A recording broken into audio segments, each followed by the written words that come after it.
Татарстан Республикасы һәм татарлар турында тулы мәгълүмат.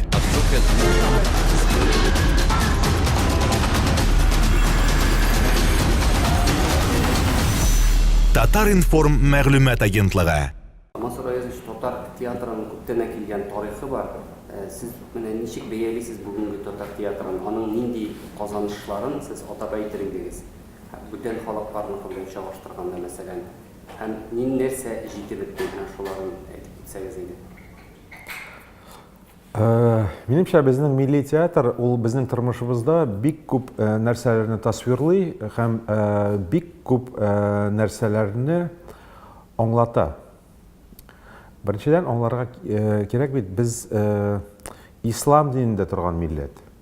Шуңа күрә бездә театр, борынгы театр берничә була алмаган. Безнең театрыбыз бик яшь. Гомуми театр сәнгатен алганда, берничә мең еллык театр белән чагыштырганда, безнең 100 еллык, 110 еллык театр ул әле балачак театр дип әйтергә була. Һәрхәлдә бүгенге көндә безнең чын зур мәгънәле һәм академия рәвешенә җиткән театр бар һәм ул дөньяви театр сәнгатендә үз урыны бар безнең театрыбызның һәм ул урысча әйткәндә конкурентно способный безнең театр. Шуңа күрә аны чын профессиональ театр дип әйтергә була. Нәрсә аңлата безнең театр? Минем өчен шәхсән безнең театрыбыз аңлата без бик яшь милләт икәнебезне. Кайбер кеше әйтәләр, без бик борынгы милләт, без күптәнге милләт. Борынгы милләтләр һәм бөек милләтләр алар сәнгатьтә, әдәбиятта из калдыралар. Менә дөньяви сәнгать, бигрәк тә әдәбият сәнгате ул борынгы грекларның мифологиясына нигезләнә. Шуңа күрә грек милләте ул чын мәгънәсендә борынгы зур тарихлы милләт. Ә безнең сәнгать бик яшь, безнең театр бик яшь. Шуңа күрә безнең милләт тә яшь дип саныйм. Ләкин бер нәрсәдән дә куркырга кирәк түгел. Без яшь булсак, димәк, безнең киләчәгебез әле бик зур.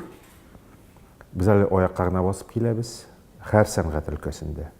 Моны ачыктан-ачык аңларга һәм ачыктан-ачык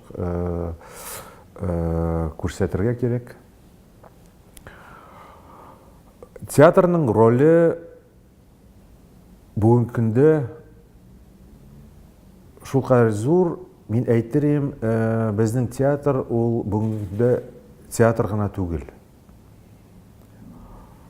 Менә Евтушенконың шундый сүзләре бар, поэт в России больше, чем поэт. Ә менә безнең милләтебез өчен театр, ул театр гына түгел, ул театрдан да киңрәк, ул театрдан да җитдирәк.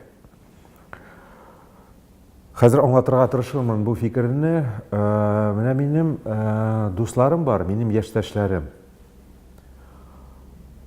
Аларның исемнәре татар исемнәре, аларның татар фамилиялары, аларның әти-әниләре, әбиләре, бабалары татар булган. Ләкин алар бүгенге көндә татар түгел. Мин аларның татарның балалары дип саныйм. Бүгенге көндә минемчә яңа милләт барлыкка килде. Ул татар балалары дип атала. Алар нәрсәдер сизәләр, аларның генетикасында нәрсәдер бар. Ләкин алар татарча бер сүз аңламыйлар, алар татарча сөйләшмиләр, алар татарча укымыйлар. Алар динне сакламыйлар. Шуңа күрә теге зур мәгънәдә, чын мәгънәдә мин аларны татар дип саный алмыйм. Шуңа һәм мин аларны татар балалары дип атыйм. Аларны бер нәрсәдә гаепләп булмый. Алар иман ягыннан күбесе яхшы кешеләр. Мин шундый менә күзәткәнем бар, шундый күренеш, менә шул кешеләр театрга киләләр дә үз милләте белән театр аша таныша башлыйлар. Үзләрен татар итеп таный башлыйлар, кызыксына башлыйлар. Менә бу гаҗәеп күренеш. Һәм менә бу театрның зур, гаҗәеп зур ролен бүгенге көндә аңлата. Шуңа күрә театрга бүгенге көндә бик зур игътибар булырга тиеш. Һәр яктан. Сәнгатьчеләр ягыннан да, һәм бигрәк тә дәүләт ягыннан.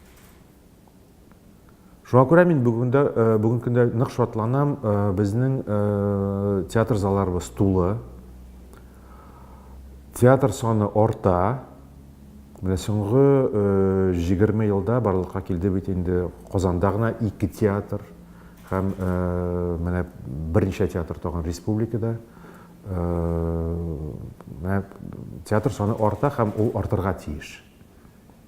Безнең театр исән булса, безнең театр яшәсә, безнең милләт тә менә күтәреләчәк һәм киләчәк милләткә кайтачак менә безнең үзебезнең милли кешеләр. Менә милләтне танып, кызыксынып, үзләрен менә татар булганнарын хис итеп, кызыксынып һәм балаларга өйрәтеп, менә минемчә бу бик зур күренеш һәм бик зур роль театрның бүгенге. Татар балалары дидегез сез. Милләт барлыкка килә, татар балалары. Шул татар балалары татарга әйләнә аламы? Татарга әйләнә аламы? Һәр хәлдә кеше үз милләтенә кайтырга тиеш, чөнки бик көчле нәрсә бар, генетика дигән, димме? Менә бер генә мисал китерәм. Кайчандыр безнең нәсел бик дини булган, чын мәгънәдә, зур мәгънәдә, тирән мәгънәдә. Ләкин Советлар Союзы чорында бигрәк тә революциядән соң дингә инде бик дингә каршы бик зур көрәш булган. Шуңа күрә дин тоткан кешеләрдә бик нык курку хисе туган. Шуңа күрә менә безнең нәселдә дин дигән нәрсә күпмедер рәвештә тынып калган. Онтыла башлаган. Менә мәсәлән безне намазда үстермәделәр. Ләкин генетика дигән нәрсә бар бит, әйме? Менә минем балалар дингә кире кайттылар үзләре. Үз теләкләре белән, минем теләк белән түгел, көчләп түгел, киңәш биреп түгел, үз теләкләре белән. Минем балалар намазда, алар үз теләкләре белән мәчеткә йөриләр.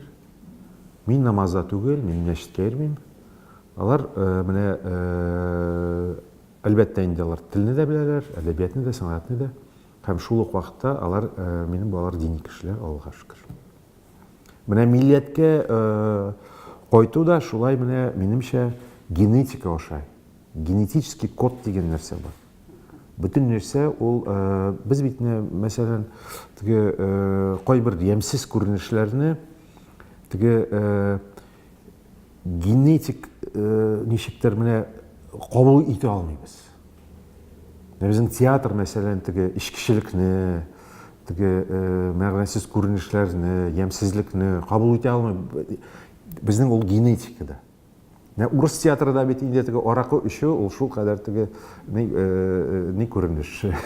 Табигый гармонияда. Мен әйтәм менә урыс театрында пьес язу бик җиңел. Чөнки кайбер вакытта теге ничектер кешенең характерын, аның ничектер язмышын, аның теге ниндидер сюжет күренешләрен бездә нигезләп булмый, кеше аракы эчсә, бөтен нәрсәне нигезләп була. Чөнки берәр кеше бер мәгазинлек эшләгән икән, әйтәләр, тормышта булай булмый. Аракы эчсә була бөтен нәрсәдә. Шуңа күрә аракы эчкән кешегә бөтен нәрсәдә нигезләп була, бөтен нәрсәдә логика туа. Ул исерек булган. Менә бүгенге урыс театрында бүтән популяр пьесалар ул аракыга нигезләнгән. Исерек хәлендә кеше нәрсә эшләсә дә, нәрсә хәл итсә дә, юме, аның нигезе бар, логикасы бар, аны акларга була. Ул исерек булган. Мәсәлән, шундый пьесалар бар, кеше бер хатын кыз иң популяр пьесаларның берсе, хәзер менә урыс сәхнәсендә. Бер хатын кыз үзенең ирен үтерә дә һәм дуңгызларга ашата шуны. Һәм шуннан башлана инде менә сюжет. Татар дөньясында андый пьеса була алмый. Чөнки безнең мөхитебезгә, безнең характерга, безнең иманыбызга мондый темалар, мондый күренешләр, мондый атмосфера безгә берничә туры килмәй. Бездә менә безнең театрыбызда аерым шундый милли, матур, ихлас, чиста, ниндидер пөхтә атмосфера бар. Шуңа күрә безнең театрыбызга безнең милләт кенә тартылмый, башка милләтләрдән нык тартыла, чөнки башка театрларда андый күренеш күреп булмый, андый күренеш сизелмей башка театрларда. Сез ничек уйлыйсыз, менә безнең театрга хас менә күренешләрнең берсен әйттегез, тагын менә шундый пафос хас түгелме татар театрына, мәсәлән, шул рус театры белән чагыштырсак? Юк, безнең пафос дигән нәрсә безнең театрга хас түгел, ул бөтенләй ул безгә кирәк булыр бәлки. Ләкин мин бездә пафос дигән нәрсә театрда күргәнем юк. Безнең милләтебездә ул бар, ләкин театрда юк. Бездә башка күренешләр бар. Менә мин әйттем бит инде, пөхтәлек, чисталык, иманлык. Аннары безнең милли характер дигән нәрсә бар. Никита Михалковның бөек рус режиссеры, ул әйткәне бар, загадочная русская душа. Аның белән килешергә була, Никита Михалков белән, ләкин загадочный урысның күңеле генә серле түгел. Һәр милләтнең, минемчә, мин уйлыйм, күңеле бик серле. Һәм аны мисал иттереп, безнең инде бөек персонажны, Әлмәндәрне әйтергә була, яме. Анда бит нишләп ул персонаж шул кадәр үзенә тарта, чөнки анда ниндидер сер бар. Аны аңлатып бетереп булмый. Һәм ул сер безнең милли сер. Ул милли персонаж. Аны берничә логика белән аңлатып булмый. Кем ул? Нинди серлек шул шундый. Һәм ул бит башкорт та түгел, ул бит чуваш та түгел, ул бит мари да түгел. Ул бит менә чын татар кешесе. Бигрәк тә инде Шәүкәт Биктимиров башкарган рольдә. Аны бит бер милләт белән дә бутап булмый. Менә бу чын татар кешесе үзенең тирән сере белән, һәм шул тирән сере белән ул бүтән кешене кызыксындыра, үзенә тарта, һәм һәр кешене байыта, һәм яшәргә, озак яшәргә теләк уята. Менә минем Әлмәндәрне гаепләвендә укыганым бар, аны әйтәләр, менә бу эчеп йөри торган, ничә яшендә дә өйләнмәкче булган, бер дөрес түгелрәк елда йөри торган бабай дип. Шул сәбәпле аны нигездәге гаепләү дә бар. Сез килешәсезме менә монда гаепләү белән? Беренчедән ул ашабал эчә. Ул безнең инде милли эчемлек булган дип әйтергә була, име. Аннары ул бит аны шул кадәр матур иттереп эшли, чын татарча, матур гына,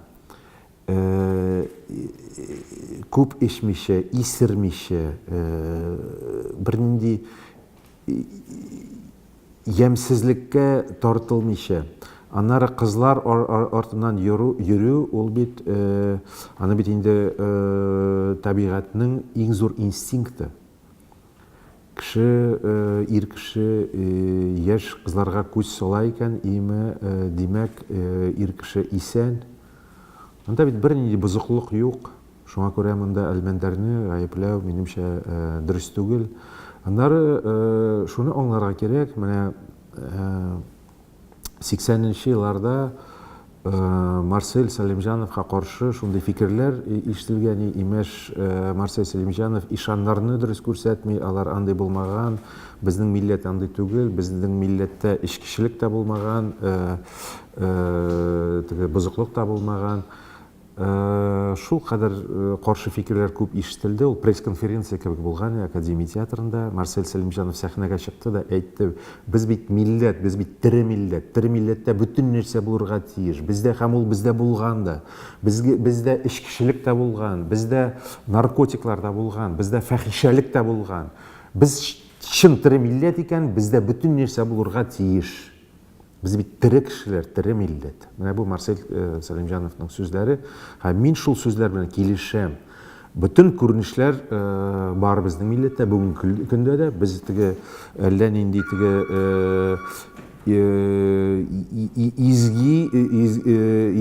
изге табигатьтән чит тора торган милләт дип әйтә алмыйм татарны. Безгә тормышта нинди күренешләр бар, дөресен әйткәндә, алар барысы да бездә бар. Күп кенә режиссерлардан ишеткән бар, драма әсәрләре җитми дип әйтәләр. Шул сәбәпле алар чәчмә әсәрләрне дә пьеса итеп эшкәртеп сәхнәгә куярга мәҗбүр дип әйтәләр. Сез ничек уйлыйсыз, менә режиссерларның булай дип әйтүе нәрсәдән килә? Драматурглар җитмиме? Драма әсәрләре дөрестән дә җитмиме алар? Бу бик яхшы күренеш. Бу бик яхшы күренеш. Һәр режиссерда ачлык булырга тиеш. Жаңа темаларга, жаңа пьесаларга, жаңа авторларга. Ә сез күз алдына китерәсезме, бер режиссер килә дә әйтә: "Миңа бер нинди яңа пьеса кирәк түгел. Минем пьесаларым шул кадәр күп. Минем пьесаларым менә минем истәлем тулган. Мин бер нәрсә дә эзләмим. Миңа пьесалар китермәгез. Мин эзләмим дә." Мохтаҗлык булырга тиеш режиссерларда. Ачлык. Һәр театрда ачлык булырга тиеш. Мин бу күренешкә нык шатланам. Менә киләләр гастрольләргә театрлар төрле шәһәрләрдән. Мине күрсәләр премьерада: "Мансур, кая, безгә пьесалар кирәк." Бу яхшы күренеш. Димәк, алар көтәләр яңа пьесалар, яңалыкны, яңа темалар, яңа авторлар. Бу бит нәрсәне тасвирлый, нәрсәне күрсәтә. Димәк, безнең театр кайдыр омтыла, нәрсәдер эзли, алга бара. Бу бик яхшы күренеш. Бу бик таза күренеш. Беләсеңме? Менә шулай яшәргә тиеш театр. Һәр режиссерның өстәлендә менә булай элек бер кипа ниләр ята иде, кулъязмалар авторларның, име, пьесалар. Хәзер инде интернетта ни тулган, име. Ләкин һәр хәлдә көн сайын яңа пьесалар килергә тиеш театрда. Һәм театрлар кемнеңдер әсәрләрен куймыйлар икән, бу да яхшы күренеш. Димәк, алар эзләнү хәлендә бүгенге көндә, эзлиләр, жаңа авторларны көтәләр. Шуңа күрә бу бик позитив күренеш, минемчә. Менә яңа татар пьесасы вакытында шулай дип әйттеләр, килгән яңа пьесалар арасында комедия юк дип. Ни сәбәпле комедияләр, язучылар азрак, ничек уйлыйсыз? Халык көләргә яратмыймы, әллә комедия язу авырмы, ни сәбәпле? Минемчә, менә сәнгатьтә төрле чорлар була. Мин моны бик аңлап бетермим. Халыкның көләсе килә һәр чорда. Авыр чорда да илебез, дөньябыз яхшы хәлдә булганда да, сугыш вакытында да кешеләрнең көләсе килә. Шуңа күрә мин уйлыйм, репертуарның иң зур проценты, бигрәк тә безнең милли театрларыбызда ул комедиялар булырга тиеш. Комедияны язу җиңел түгел, драманы язу җиңелрәк. Чөнки драма, һәр кешенең язмышы ул драма, ул тема һәм ул сюжетлар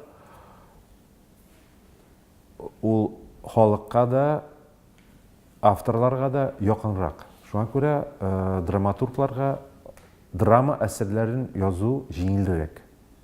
Мен аны үземнән дә беләм, башка авторлардан да. Шын комедияны язу жеңіл түгел.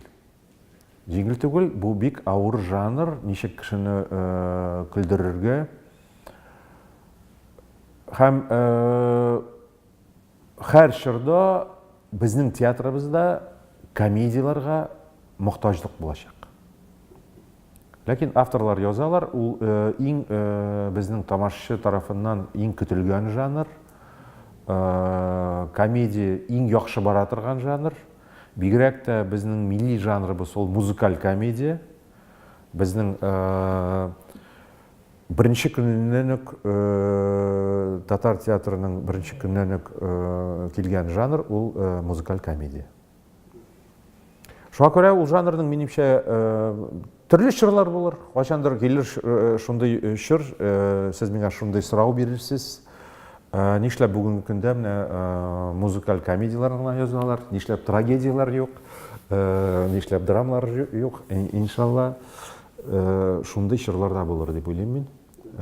Чөнки вакытлар, чорлар үзгәреп тора, кешеләрнең кәефләре, авторларның кәефләре дә гел үзгәреп тора. Минемчә бу күренешләр Алла Тәгалә тарафыннан гына ничектер нитеп тора, нигезләнеп тора. Шуннан тәрҗемә әсәрләре турында сорыйсы килгәндә, сез ничек уйлыйсыз? Татар театрында анда башлыча булырга тиеш татар драматургларының әсәрләреме, әллә мәсәлән тәрҗемә әсәрләре дә, мәсәлән, шул Чехов, анда Островский, алар да булырга тиешме? Менә бу сорау да менә соңгы арада ешрак бирелә башлады. Ни өчен татар театры безнең куя рус классикларының әсәрләрен, үзебездәкеләр юкмы дигән. Нинди пропорция булырга тиеш? Минемчә, бүгенге көндә бернинди пропорция булырга тиеш түгел. Бүгенге көндә бернинди тәрҗемә әсәрләрен, минем фикерем, минем шәхсән фикерем, ихлас фикерем, бернинди тәрҗемә әсәрләрен куярга кирәк түгел бүгенге көндә. Әйтәләр, без куябыз Чеховны, чөнки безгә бөтен дөнья әдәбиятын өйрәнергә кирәк, классиканы өйрәнергә кирәк. Безнең милләтебездә Чехов дәрәҗәсендә язган авторлар шактый. Безнең әдәбиятыбыз шул кадәр көчле. Бер генә мисал китерәм. Башка авторларның ачуы килмәсен, чөнки минем ул авторны мисал итеп китерүемнең хакым бар. Ул минем әтием. Ояз Гыйләҗевнең Чехов дәрәҗәсендә язылган пьесалары да, бигрәк тә проза әсәрләре бар. Шуңа күрә Чеховка мөрәҗәгать итәсе килә икән театрларны, куегыз Ояз Гыйләҗевләрне. Ояз Гыйләҗевне һәм башка татар классикларын. Нишләп мин тәрҗемәләргә каршы? Чөнки бүгенге көндә татар авторлары, татар драматурглары шактый авыр хәлдә. Аларны сирәк куялар, әс куялар, һәм аларга калмады, урын калмады театрда, дөресен генә әйткәндә.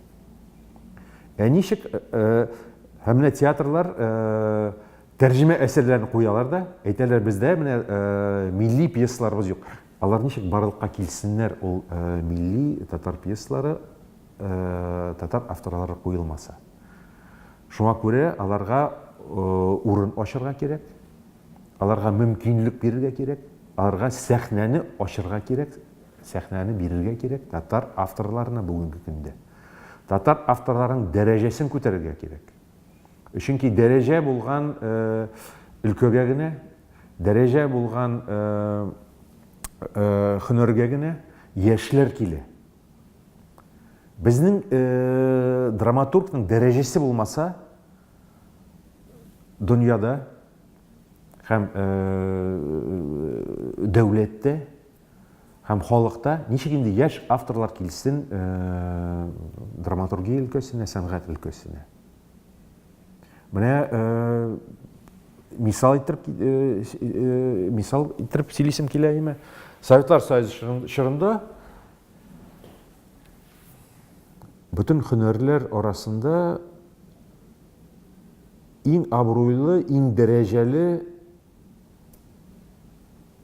һөнәр ул драматург һөнәре иде.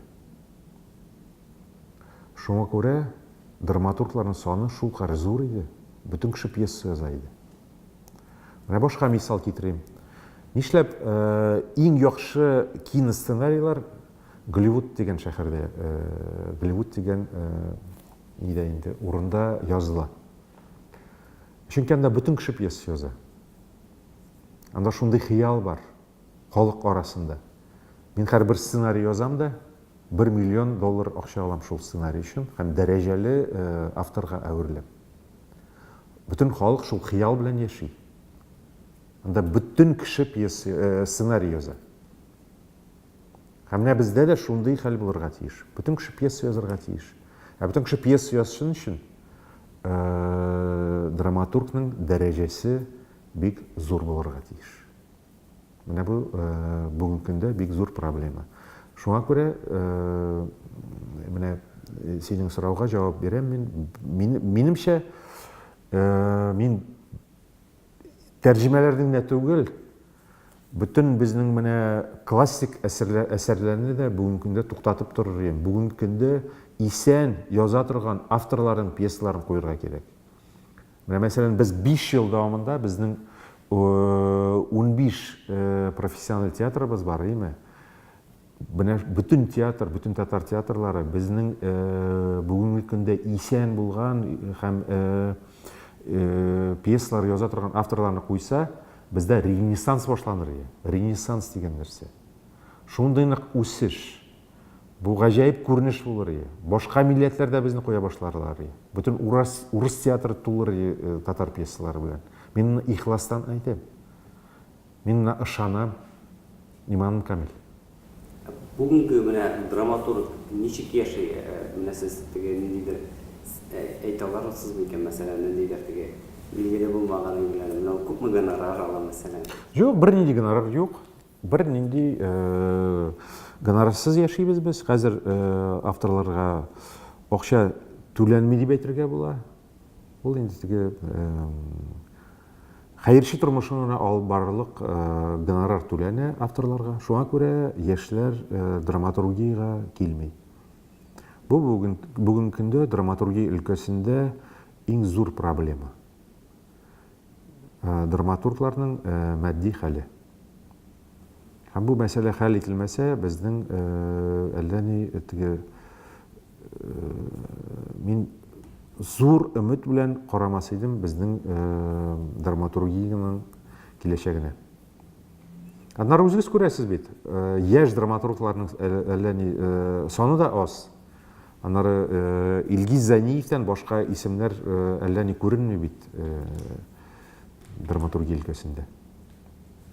Күрсәткеч дип әйтәсезме? Бу зур күрсәткеч. Драматургларның саны бик зур булырга тиеш. Кемдер начар пьесаларда язарга тиеш. Ул бит теге пьесаларның саны бик зур булырга тиеш. Ул бит драматургиягә кагылышлы түгел, һәр өлкәдә. Кино өлкәсендә дә, әдәбият өлкәсендә дә. Яхшы пьеса язылсын, сәнгать әсәре, әдәби әсәр язылсын өчен күп графоманнар эшләргә тиеш. Атмосфера булырга тиеш. Бүтән кеше, нишләп Пушкин иң бөек урыс шагыйре? Чөнки Пушкин чорында бүтән кеше шигырь язган. Бүтән кеше. Хатлар шигыри формасында язылган. Котлаулар. Һәр кеше рифма формасында язылган. Һәр кеше.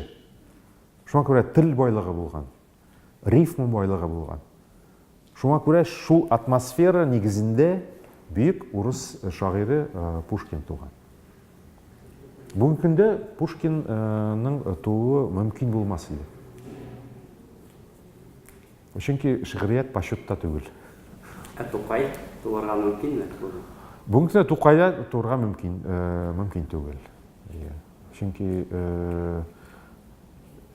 ул безнең Пушкиныбыз, Пушкин урыс өлкәсендә, урыс әдәбиятында Пушкин булса, безнең Тукайыбыз бар.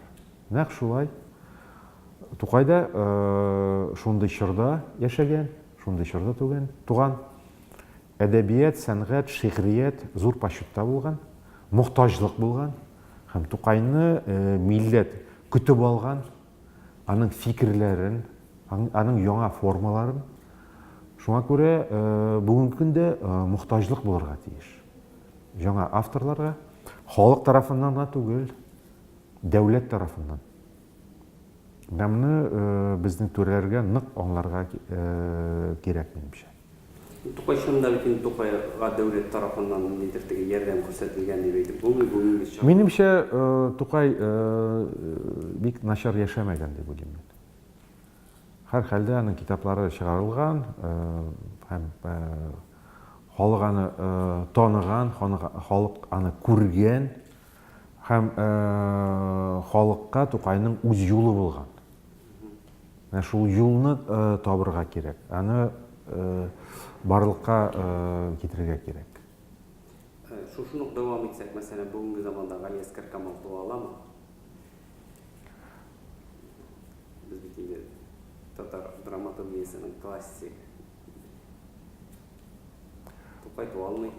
Логика нигезендә Галиәскәр Камал да туа алмый бүгенге көндә. Чөнки мин әйтмәсем, шундый менә сәнгатькә, әдәбияткә шундый нигез тудырылган дип әйтеп булмый бүгенге көндә. Гомумән алганда, бүгенге көндә безнең әдәбият кризис хәлендә. Гомумән алганда. Кайбер яхшы күренешләр, матур күренешләр бар. Мин әйтмәсем, безнең әдәбият үлгән дип. Безнең әдәбият һәм сәнгать бик өметле, без өмет белән яшибез. Һәм һәр кризис ул күтәрелеш чоры белән күтәрелеш чорына күчә. Һәм минемчә шулай булачак та. Siz nişi bilirsiniz, Tatar yazıcısı, Tatar әдәби дип әйтгәндә, татарча язарга тиешме? Әллә русча язган кеше дә татар язучысы дип аталырга хаклымы? Заманлар шул кадәр нык үзгәрде. Минемчә, урыс телендә дә язып, үзе иманында татар булып калса, татар сәнгатьчесе. Мин каршы түгел кешенең урыс телендә язуына, чөнки урыс теле ул киң тиражланган, киң таралган, аның укучысы һәм тамашачысы күп санлы, күбрәк булачак. Шуңа күрә менә тиражлау дигән нәрсә бар бит инде. Без бит инде шуңа күрә зур өмет белән безнең кинематографка карыйбыз. Һәр сәнгать җимеше ул тиражланырга тиеш. Тәрҗемә ителергә һәм башка милләтләргә күрсәтелергә тиеш. Ансыз безнең милләтебезне беркемгә дә күрсәтеп, беркемгә дә танытып булмый. Шуңа күрә теге ул киң танылган күренеш булырга тиеш түгел дип уйлыйм мин. Ләкин берничә кеше урысча язса, бернинди куркыныч монда юк дип уйлыйм. Siz nişi bilirsiniz, менә типик дип әйтгәндә театр тамашачысы кем ул, кемнәр килә менә театрга, алай гомумияштерергә мөмкинме? Типик татар тамашачысы ул минем иң яраткан тамашачым. Ул беләсеңме нинди? Ул нык көлә торган һәм нык җылый торган тамашачы. Ул бит Мәскәүдә андый тамашачылар юк. Мин шактый күп йөрдем Мәскәүдә театрларга, әйме. Анда бит нинди юмористик күренеш булмаса да, алар бирелеп, җылы-җылы көлмиләр, әйме. жыламайлар, андай тамашашы жоқ Мәскеуде. Біздің міне тамашашы ол күлсе күлейін дейме, жыласа жылайынды. Міне бұл шын татар иқластан дүниясын ұнытып, беріліп, теге анализламайша. Бұл әсер нишк язылған, сюжет турында ойланып, мен енді фикір әйтермен мекен соңынан, теге шундай тамашашылар бар бит инде.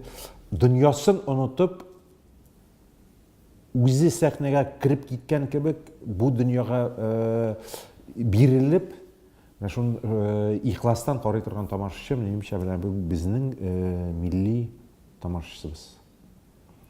Һәм алар көп, алар залны тутыралар, аларның энергия шул кадәр киң тарала, ниндидер безнең зал үзе бер сулышта була. Аннары мин әйтәсем килә, шундый бер гаҗәеп күренеш бар безнең театрда. Мәсәлән,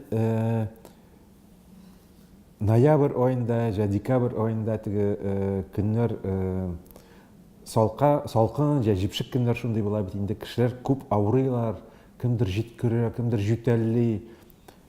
Залга керәсең, спектакль башлана. Спектакль башланганда бик күп кеше җүтәлләп, нитеп утыралар, ни тавышлар чыгарып, инде теге җиткереп. Спектакль башланганнан соң бер кеше тына, бер кешенең җүтәле нитә тынычлана, башка кешенең.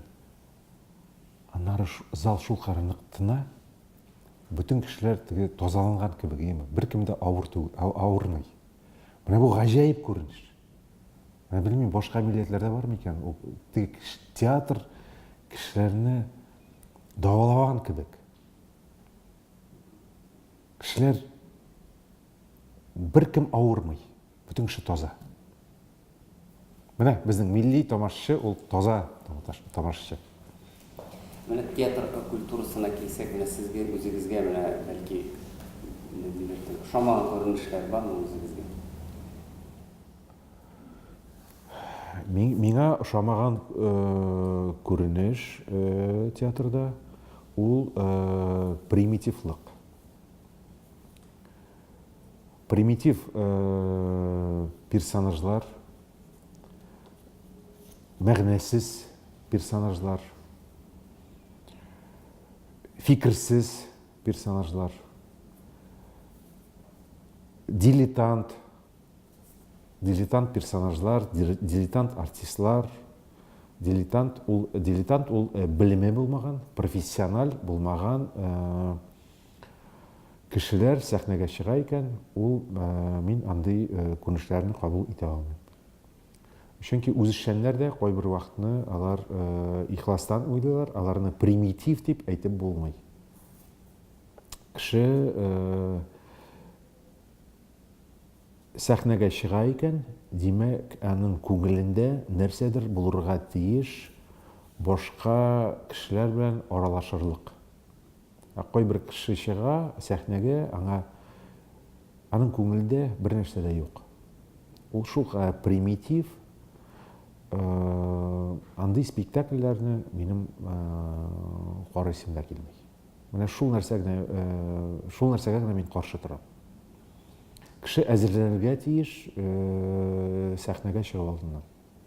Менә тамашачыларга килгәндә менә ул турыда бит матбугатта да шулай күп языла, аларның менә буфетны штурмлауы сездә инде шулай тискәре хисләргә тумыймы? Мин алар тәнәфес вакытында буфетка чыга икән, бу начар күренеш түгел минемчә, чөнки театр ул бит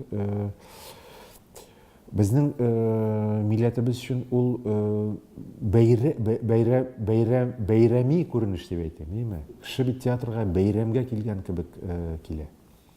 Бигрәк районнардан, авыллардан киләләр, бер-берсен сагынып, алар туйга, сабан туйга килгән кебек театрга киләләр. Шуңа күрә буфетка керәләр икән, бу мин тискәре күренеш күрмим дә берни иде. Алар кире залга кергәннән соң тәртипне генә бозмасыннар. Шул гына тәнәфес вакытында нәрсә эшлиләр? Ул инде аларның үзләренең теләкләре, үзләренең тормышы. Аннары мин әйтмәс идем, андый күренеш бездә киң таралган дип. Минемчә, безнең тамашачы тәнәфес вакытында, спектакль алдында үзләрен бик матур тоталар, бик тәртипле. Мин бер кашанда театрда буфет тирәсендә нык салган, үзен ямсыз тоткан кешеләрне күргәнем юк. Безгә ул нәрсә хас түгел. Без бит бик тәртипле, бик тыйнак милләт. Шуңа күрә бу сыйфатыбыз театрыбызда да күренә, безнең милли сыйфатыбыз. Аннары шуны аңларга кирәк, театр бит ул шул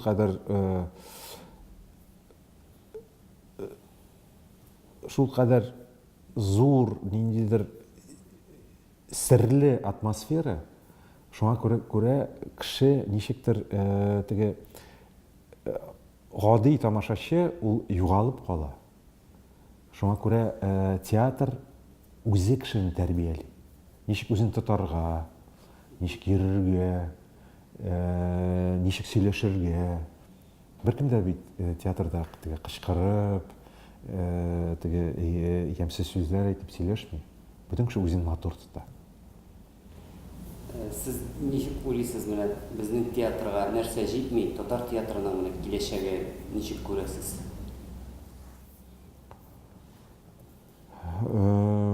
Минемчә, бүгенге көндә театр саны җитми, беренчедән. Чөнки бездә шундый бик күп санлы шәһәрләр бар, ул шәһәрләрдә театрлар юк. Мәсәлән, Азнакай шәһәре, Зәй, Бөгелмәдә Бөгелмә зур шәһәр, анда татар театры юк, урыс театры бар. Һәр шәһәрдә театр булырга тиеш. Театр саннары артырга тиеш. Театр саннары артса, безнең театр сәнгатебезнең дәрәҗәсе артачак һәм сыйфаты күтәреләчәк. Беренчедән. Аннары бүгенге көндә мин әйтеп киттем, драматургия, татар драматургиясе авыр хәлдә. Мин матди ягын әйтмим бүгенге көндә, чөнки энтузиазм дигән нәрсә бар. Авторларның ышаныч дигән нәрсә бар, өмет дигән нәрсә бар. Ул нәрсәләр безнең милләтебездә исән, ләкин ул нәрсәләрне үтермәскә кирәк. Өмет дигән нәрсә яшәргә тиеш. Һәм авторлар өмет белән, киләчәккә өмет белән, зур сәхнәгә, аншлагларга, үзләренең премьерларына өметләнеп яшәргә тиеш. Аннары бүгенге көндә зур проблема, но бу бик профессиональ мәсьәлә. Мин аны әйтеп китәм, бүгенге көндә театрлар режиссер кулында калдылар. Бу бер яктан бик яхшы күренеш, ләкин кайбер очраклы рәвештә бу күренеш мине куркыта. Чөнки режиссерлар, кайбер режиссерлар шул кадәр зур көчкә әйләнәләр. Алар бернинди нигезсез театрны үз кулларына алалар да үз юнәлеше белән алып баралар театрны, һәм кайбер вакытта ул юнәлеш куркыта башлый. Алар тыңламыйлар безнең мәдәният министрлыгында, директорларында һәм авторларны. Менә авторларның, драматургларның урынын, аларның рольләрен, аларның дәрәҗәсен театр өлкәсендә арттырасы иде. Менә бу минемчә бик зур проблема бүгенге көндә. Чөнки һәр хәлдә автор килә үз фикере белән, үз фәлсәфәсе белән, ул зур әзерлек белән килә. Безнең бүгенге көндә шул кадәр зур язучылар, шул кадәр көчле драматурглар бар. Аларны театрлар белән якынайтасы иде. Менә бу бүгенге көндә зур проблема. Һәр хәлдә мин зур өмет белән карыйм. Мин бер әйтеп киттем, кризис чоры ул үтәчәк һәм күтәрелеш, ренессанс чоры киләчәк. Шундый өмет белән яшәргә кирәк. Эшләргә бер кашан да менә туктап калырга кирәк түгел. Татарстан Республикасы һәм татарлар турында тулы мәгълүмат.